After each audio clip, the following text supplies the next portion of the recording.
If Earth were either all land or all water and did not rotate on its axis, a large convection cell would form in each hemisphere with the colder and denser air at the poles sinking to the surface and flowing towards the tropics.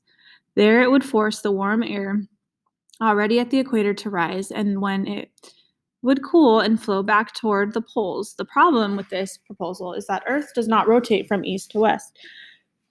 Rotation causes the Corliss effect, wherein moving particles such as air are deflected to the right in the northern hemisphere and to the left in the southern hemisphere. The Corliss effect, illustrated in Figure 12.4a, combines with the heat imbalance found on Earth and create distinct global wind systems that transport colder air to warmer areas and warmer air to colder areas. The end result is the balancing of heat energy on Earth. Global wind systems. There are three basic zones or wind systems in each hemisphere, as shown in Figure 12.4b. The first, known as the trade winds, occurs at 30 degrees north and south latitude. There, air sinks, warms, and moves toward the equator in a westerly direction. When the air reaches the equator, it rises again and moves back toward latitude 30 degrees, where it sinks and the process starts anew. The circulation pattern for the trade winds closely fits a model proposed by English scientist George Hadley in 1735. Thus, this zone is sometimes known as the Hadley cell. Around 30 degrees latitude, the sinking air associated with the trade winds creates a belt of high pressure that in turn causes generally weak surface winds. Spanish sailors called this belt the horse latitudes because their ships became stranded on these waters as a result of the near calm winds. According to legend, they could no longer feed or water their horses and were forced to throw them overboard. Near the equator, the trade winds from both hemispheres moved together from two different directions, as shown in Figure 12.4. The air converges, is forced upward, and creates an area of low pressure. This process, called convergence, can occur on a small or large scale. Near the equator, it occurs over a large area called the Intertropical Convergence Zone, ITCZ. As Figure 12.5 shows, the ITCZ migrates south, and north of the equator as the seasons change. In essence, it follows the path of the sun's rays, which are directly over the equator in September and March. Because the ITCZ is a region of rising air, it is characterized by a band of cloudiness and occasional showers that help provide the moisture for many of the world's tropical rainforests. Note that the ITCZ is also called the doldrums. As in the horse latitude, sailing ships are often stranded in this belt of light winds. Other wind zones. The second wind zone, the prevailing westerlies, flows between 30 degrees and 60 degrees north and south latitude in a circulation pattern opposite that of the trade winds. In this zone, surface winds move toward the poles in a generally easterly direction, as shown in Figure 12.4. Note that the wind is named for the direction from which it blows, so that a wind blowing from the west toward the east is considered a westerly wind. The prevailing westerlies are responsible for most of the movement of weather across the United States and Canada. The last major wind zone, the polar easterlies, lies between 60 degrees latitude and the poles. Similar to the trade winds, the polar easterlies flow from the northeast of the southwest in the northern hemisphere. Note that global wind direction reverse in the southern hemisphere. Some of the equator, for instance, the polar easterlies, flow from the southeast to the northeast. In both hemispheres, the polar easterlies are characterized by cold air, jet streams. Earth's weather is strongly influenced by atmospheric conditions and events that occur at the boundaries between the wind zones. On other sides of these imaginary boundaries, both surfaces and upper level air differs greatly in temperature and pressure. Remember that wind temperature and pressure are related. Differences in temperature and pressure cause wind. Therefore, a large temperature gradient in upper level air should result in strong westerly winds, and indeed, this is what happens. Narrow bands of fast, high-altitude westerly winds called jet streams flow to speeds of up to 185 kilometers per hour at elevations of 10.7 kilometers to 12.2 kilometers. Jet streams shown in Figure 12.6 are so named because they resemble jets of water. The most significant one, the polar jet stream, separates the polar easterlies from the prevailing westerlies. A second version, the subtropic jet stream, is located where the trade winds meet the prevailing westerlies. large-scale weather systems. Disturbance form along jet streams and give rise to large-scale weathering systems that transport surface cold air toward the tropics and surface air toward the poles. Keep in mind that the tropics and surface warm air toward the poles. Keep in mind that the position of the jet streams varies. It can dive almost directly south or north instead of following its normal westerly direction. It can also split into different branches and later reform into a single stream.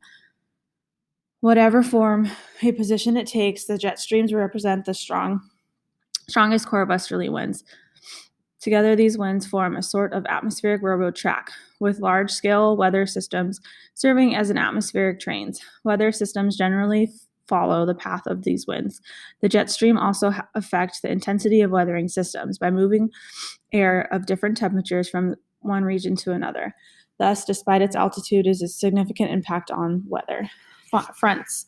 The different temperatures of pressure of air masses have other consequences apart from jet streams. In the middle latitudes, air masses with different characteristics sometimes collide, forming a front. A front is the narrow region separating two air masses of different densities. The different densities are caused by differences in temperature, pressure, and humidity. Fronts can stretch over thousands of kilometers across Earth's surface. The interaction between the colliding of air masses can bring dramatic changes in weather. As shown in Figure 12.7, there are four major types of weather fronts. Weather fronts: cold fronts, warm fronts, stationary fronts, and occluded fronts. Cold fronts. In a cold front, shown in Figure 12.7a, dense air displaces warm air and forces the warm air up along a steep front. As the warm air rises, it cools and condenses. Cloud showers and sometimes thunderstorms are associated with cold fronts. A cold front is represented on a weather map as a solid blue line with blue triangles that point in the direction of the front's motion. Water front. In a warm front, advancing warm air displaces cold air, as shown in Figure 12.7b. Because the air ahead of the warm front moves more slowly than does an advancing cold air mass, the warm air encounters less friction with the ground, then thus develops a gradual frontal slope rather than a steep boundary. A warm front is characterized by intense cloudiness and precipitation. On a weather chart, a warm front appears as a solid red line with regularly spaced, solid red semicircles pointing in the direction of the front's motion. Stationary fronts. Sometimes two air masses meet and neither advances into the other's territory. In this case, the boundary between the air masses stalls. This type of front, called a stationary front, frequently occurs when two air masses have become so modified in their travels that the temperature of pressure gradients between them are small. Stationary fronts seldom have extensive cloud and heavy precipitation patterns. Any patterns that do occur are somewhat similar to those of a warm front. A stationary front is represented on a weather map by a combination of short segments of cold and warm front symbols as shown in Figure 12.7c. Overlooting fronts. Sometimes a cold air mass moves so rapidly that it overtakes a warm front. The advancing cold air wedges the warm air upward as shown in Figure 12.7d on page 309. Recall that a warm front involves warm air gliding over a cold air mass. When the warm air is lifted, this cold air mass collides with the advancing cold front. The warm air is thus squeezed upward between the two cold air masses. This is called an occultated front and represented on a weather map by a line with alternating purple triangles and semicircles that point toward the direction of motion. Precipitation is common on both sides of an occultated front.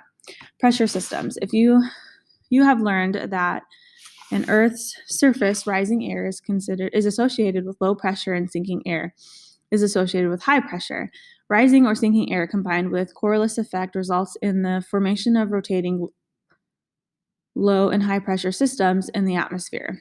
Air in these systems moves in a general circular motion around Earth or high or low pressure center. High pressure systems. In a surface high-pressure system, air sinks so that when it reaches Earth's surface, it spreads away from the center. The deflation of air and Deflation of air to the right caused by the Corliss effect makes the overall circulation around a high-pressure center move in a clockwise direction to the northern hemisphere, as shown in Figure 12.8a. Keep in mind that the Corliss effect is reversed in the southern hemisphere. Their high-pressure system rotate in a counterclockwise direction. Some high-pressure systems are associated with cold air masses and move and modify. Others, such as subtropical high-pressure systems, are more stationary. Low-pressure systems. In surface low-pressure systems, air rises. The rising air must be replaced by air from outside the system so that the net flow is inward toward the center and then upward. In contrast to air in a high-pressure system, air is a low-pressure system, and the northern hemisphere moves in a counterclockwise direction, as shown in Figure 12.8b. This movement is reversed in the southern hemisphere. Recall from Chapter 11 that it's difficult for clouds to form when the air is sinking, as it does in high-pressure systems. Thus, high-pressure systems are usually associated with fair weather, while low-pressure systems are associated with clouds and precipitation. In fact, most of the Earth's subtropical oceans are dominated by large high-pressure systems with generally pleasant conditions. One of the main producers of inclement weather in the middle latitudes, meanwhile, is a specific type of low-pressure system called a wave cyclone. A wave cyclone usually begins along a stationary front. Some imbalance in temperature, pressure, or density causes part of the front to move south as a cold front and another part of the front to move north as a warm front. This sets up a counterclockwise or cyclone circulation as shown in Figure 12.9. Eventually, its upper level conditions are favorable. A full developed low pressure system forms. Pushed by the prevailing westerlies, the system may travel thousands of kilometers, affecting large areas in the middle latitudes.